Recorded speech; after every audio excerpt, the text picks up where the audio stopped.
Good morning, Year 4, and welcome to your reading lesson on Tuesday, the 2nd of March. We're going to relook at the skill of summarising today. So remember, to be successful here, we have to pick out the key events, be able to order events in the fable we're looking at, and write succinctly. That means brief, yet clearly expressed, okay? So really just writing the key parts you need to show that something happened. You don't need all the description, all the words, okay? So instead of saying there was a beautiful glowing crystal under the moonlight, you could just say the crystal was under the moonlight. So looking at our French date again, as it's good to make sure we're keeping up our French. Mardi le 2 mai.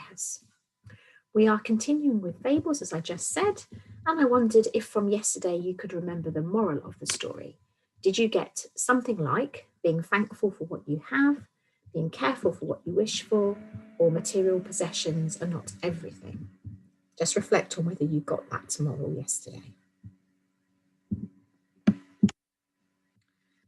So for our starter, here are some of the themes that are listed for our fable.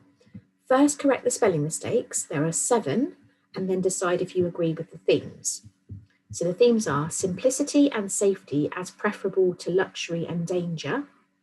The simple things in life can be the best.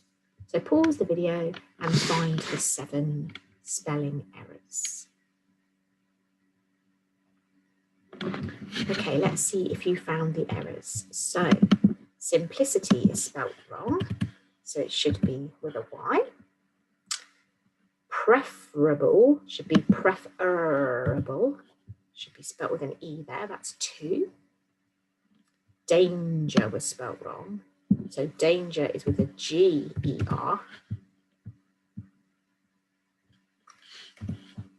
Simple, did you notice that the L and the E were the wrong way round? How many have I got now? 1, 2, 3, 4.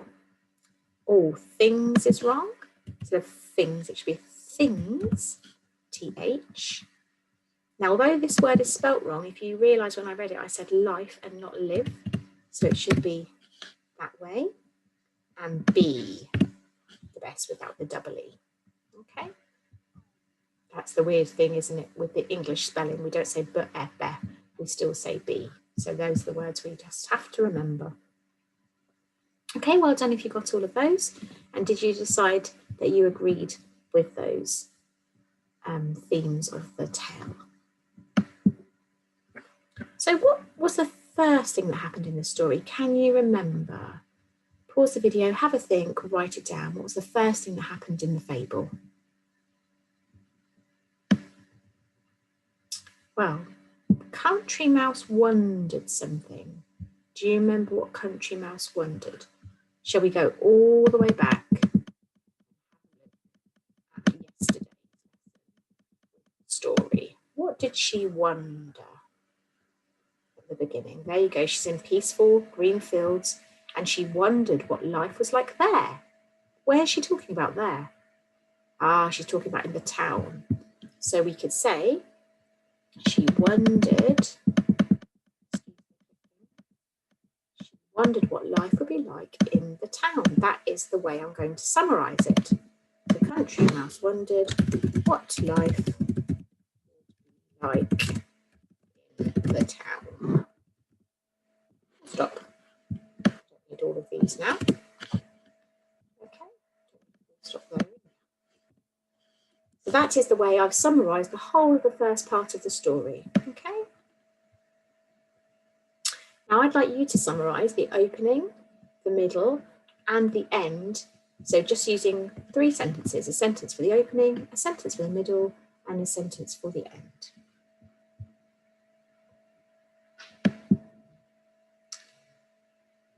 What about ordering events then? That's something we do to summarise. Let's just look at two statements. So this is one of the parts of this fable. This is the end, because I've just realised I've looked at the last line. I've been able to work out that it was the end. Which statement comes first here? Is it Country Mouse jumped up with a start, or Country Mouse was happy to happy 2 back in the hay barn. Now, do you remember how we do this? So we look for the line and then we underline it or highlight it in the text to see which comes first. So let's look for Country Mouse jumped up with a start. So because Country Mouse is going to be repeated a lot, I'm going to look for jumped. So I'm looking for the word jump. That's my key vocabulary. Here we go, jumped. And is that the right sentence? Oh, it is. Well done, Mrs. Staple. Did you get that right? So I'm going to get my highlighter and I'm going to highlight Country Mouse jumped up with a start. Now what am I looking for? Key vocabulary again. Country Mouse, I bet there's lots of happy.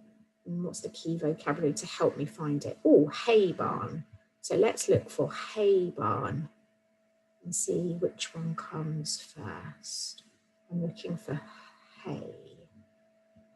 Ah, there it is, hay barn. So let's check if it's the right sentence. As Country Mouse was happy too. Yes, it is. Good.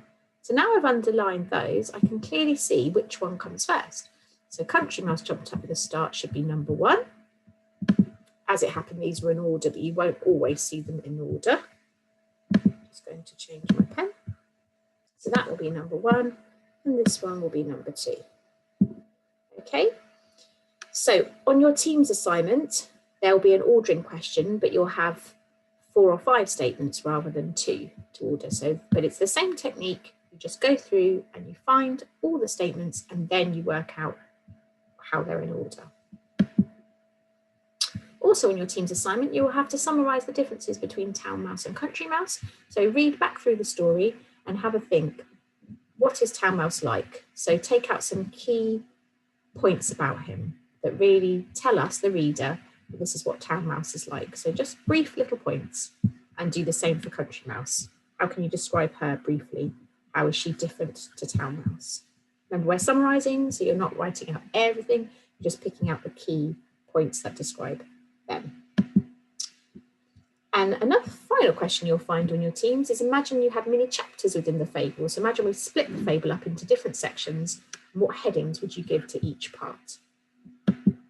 Okay, so thank you for listening. Go to your team's assignment where you'll find lots of lovely summarising questions, and we will see you tomorrow for another skill on this same fable. Goodbye.